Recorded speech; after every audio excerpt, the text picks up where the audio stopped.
Heavenly.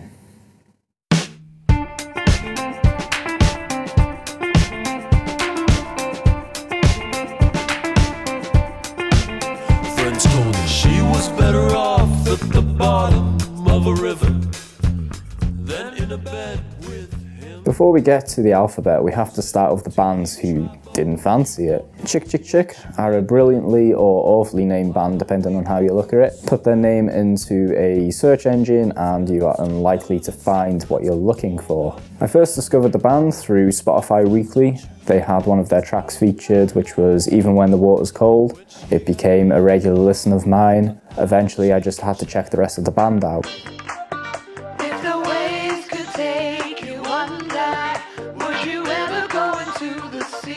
Forming in California in the mid to late 90s and then later basing themselves soon after in New York City, the band, which is led by their lead singer Nick Offer, has been compared to the likes of LCD Sound System for their melodic dance funk punk. Yeah, we'll go with that. The band are also known for Nick Offer's energetic live performances, where he's often wearing short shorts. You always playing games of is it right or am I sure?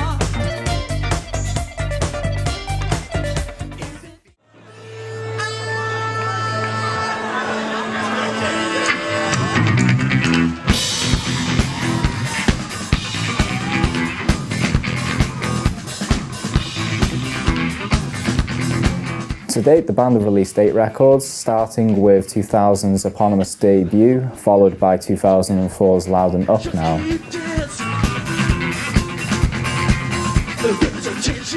These first 2 albums, they are just playing with discovering themselves, it seemed, and in the process they created quite a few long-winded tracks that don't really go anywhere. They don't start or finish in any way that I found enjoyable. They had some neat ideas here and there, but it didn't really come together for me. I don't find myself returning to them at any point. However, I can appreciate them because it gives blueprints for the ideas that they were playing with, that they would eventually find a spark and then they would evolve into the band that they would eventually become later on.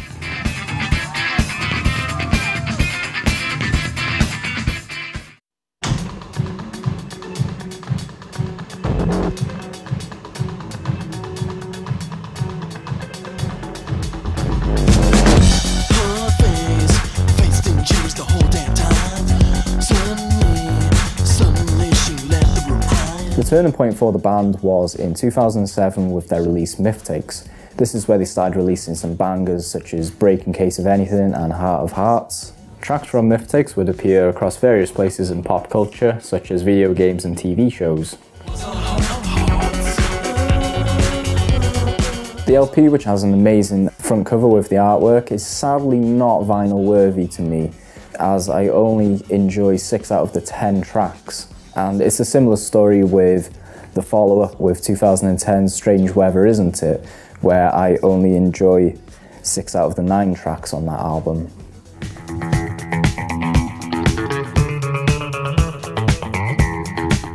This is the first record that I found myself listening to from the band. For as much as I enjoyed Even When the Water's Cold, I was a bit shocked when it came to the rest of the album, as it didn't sound how I expected the band to sound following up from Even When the Water's Cold. What I found was that the band had a lot more energy in terms of the funk and the grooves and the beats that they were making. Once I was listening more to bands like Talking Heads with their more funky, groovy rhythm stuff. And then you got LCD Sound System, which make a lot of use of the similar aspects that Talking Heads were using, and then it's very similar with Chick Chick Chick. One of the tracks that kept me coming back to the album was One Boy, One Girl.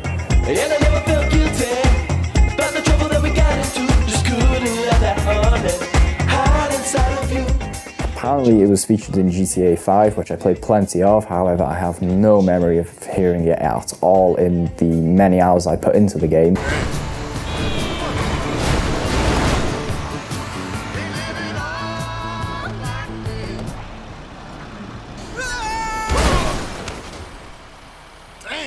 Eventually, the more I listened through the album, the more I came to appreciate it. I recognised it was closer to the more danceable elements that you'll find in the funky grooves behind Talking Heads and LCD, and it just all clicked for me. Here is Thriller. Oh no, not you, Michael. Piss off. What we have is a very, very, very glossy cover, and I love it because I'm a super tactile person. It's a great design. What this band loves to do is, with the conventions of its name, using the 3 exclamation marks, you have tripling going on, and again, they using 3 synchronized divers to replicate the exclamation marks of the band. Sorry if that comes across as very obvious, but I think it's cool what they're doing. Flip it over and you see it's in a swimming pool. It's just got nice deep blues. That deep blue colour is awesome. And I love the typography on the back, the layout of it all. Here is the inner cover, and again we have that same very, very glossy finish, and that is just, look at that. I mean, that is stunning. The photography is amazing. We have all of the lyrics on the back, and that's always a cool thing to have. Pulling out, you'll see I have a Nagaoka anti-static sleeve. I always use these if there isn't any anti-static lined covers in there already, which is most of the time you'll find. Look at that. I mean, there's a reason why black vinyl is so cool, especially when you got labels like that on them. Just makes it pop so nicely. Often I'll see labels on the records letting them down aesthetically. The whole aesthetic of this entire release is, there's just so much thought being put into it, and it all looks fantastic. The first thing that I noticed about this record is that it's mixed or mastered quieter than the average. This meant having to put up the volume to get to my preferred listening volume, and then that came with adding the likelihood of hearing surface noise and any crackles. But with that said, this is a clear copy with plenty of punchy bass, so long as I was keeping it as clean as I possibly could. At its cleanest, this has very minimal surface noise and crackle, which can only be heard in between tracks, but I found this to be extra sensitive to any bit of dirt, as it would quickly deteriorate the sound quality. The next effort was 2015's As If. It's a continuation of what the band was doing well on Thriller, plenty of disco-infused jams, and then there's also some deviations with absolute bangers like Every Little Bit Counts, and then you have Lucy Mongoose, which is more of a low-key track, but it's still a pillar of the entire album. It just shows that the band, they have depth in their songwriting. Father Macau, just a joke. They're not a one-trick pony. They know how to create some variety and anthems.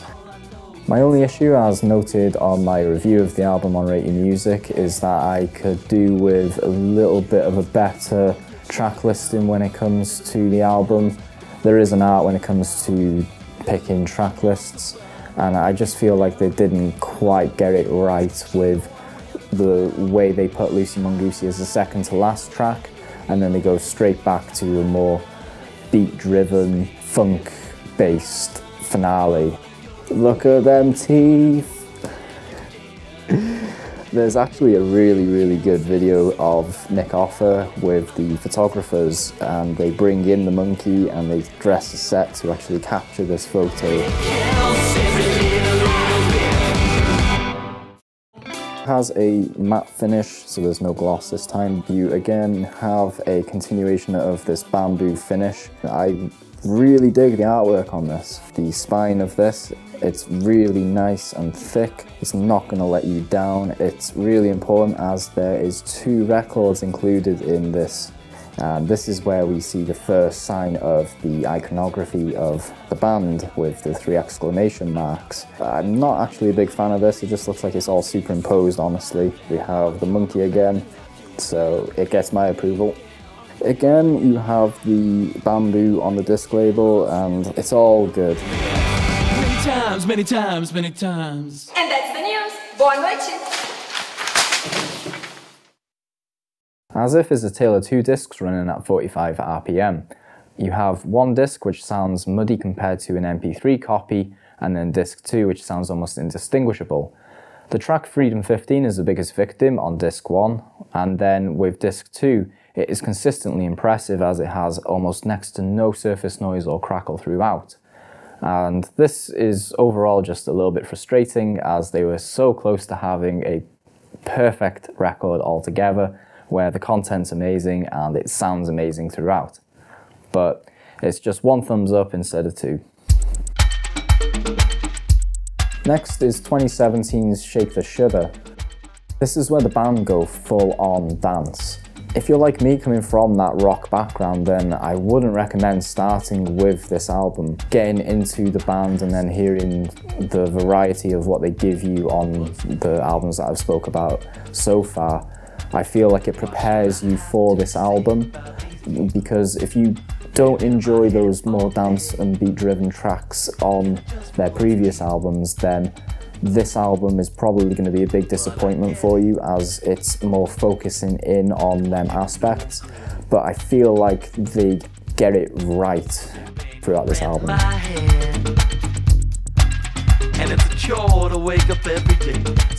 It's a similar matte finish to As If. Feels great as every LP should. More tripling going on, typical with the band, and even again with the typography. You know, you got 3 lines. Also like As If is that this contains 2 LPs. It's also got a nice thick spine to support it as well. I like how with the photo they've chosen of Nick Offer here, his skin tones are very warm and they followed it up with the colour in the artwork here. As we turn it over, we see just a real nice sleek design. I mean, these guys, they know how to do great artwork. If you're getting these and your copies are sounding great, then it just adds to the experience of listening, because to be an active listener, to sit there with this in your hands and then to read the lyrics as you're listening along, and it's all part of the experience of vinyl, in my opinion. Now you might be noticing that is transparent, and you would be right, that is transparent. There is a black version, I do not have it. Typically I do prefer black versions, honestly, but I don't really remember why I ended up with the transparent version of this. I can give or take with transparent, but I feel like for this one it actually looks pretty cool. Like with As If, Shake the Shudder is a tale of 2 discs, this time running at 33 1/3 RPM. But perhaps not as extreme as the muddiness on As If's first disc, as once the tracks get going with Shake the Shudder, they are at a very, very acceptable level, and it's most notably only during track 4 NRGQ, during the vocal doubles in the chorus, that I heard a particularly muddy sound. And as for disc 2, it's no complaints from me really. It's as clear as can be, and the bass is especially really, really good on the final track, R-Rated Pictures. 2018's MEGAM Mix Volume 1 Shake Shake Shake is more of a mixtape rather than a traditional release from the band. It's where the band go full on house mode, and honestly it's not for me. I don't find myself wanting to listen to it. It's quite cool in the way that it works compared to the other albums where it feels like it's all just one experience that should be heard in one sitting, and all the tracks flow into each other. But if you're not enjoying that experience of what you're hearing from the get-go, then you're not going to go and listen to it, and I don't. 2019 saw the release of Wallop, which is the most recent release so far, and I have to say, this is again a bit of a disappointment for me from the band. But don't get me wrong, I have to say Serbia Drums is an absolute banger. The powerful riff, the sparkly keys, amazing drum fills. Them drum fills are spectacular.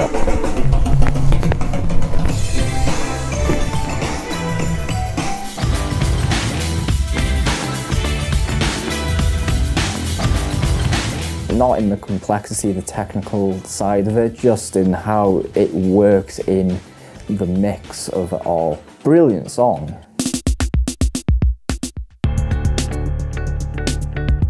So that's Chick Chick Chick. It's taken quite a while. As you can see, my hair has grown quite a fair bit since the first bits of filming. The reason for that is just this entire room has been redecorated over the last month. It was really important to get that out of the way with all this lockdown that's happening. Don't know when I'll be going back to work. Obviously, once that happens, the output on what I'm doing for this series will be slowed down even more so. This is just a hobby little thing for me, it's nothing serious.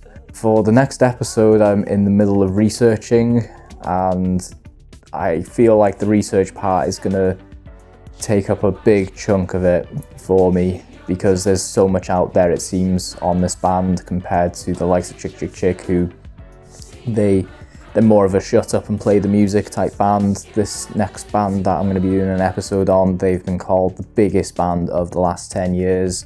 They've just got a fresh new album out. It's got 22 tracks. I mean, if that doesn't make a statement itself, then I don't know what does. And I'm gonna try to avoid going too much into the tabloidy aspect of it, but it's hard not to address it when it comes to a band's identity. It does play a part in the music, I feel. The personal background of the people behind the music as well. It's a good thing to know about, to understand the music more, I feel. Understanding the artist, it makes... I think it's a valuable thing to do. And yeah, I think that's wrap this up, honestly, because I don't know where else I'm going to go with this. I will see you next time. Peace.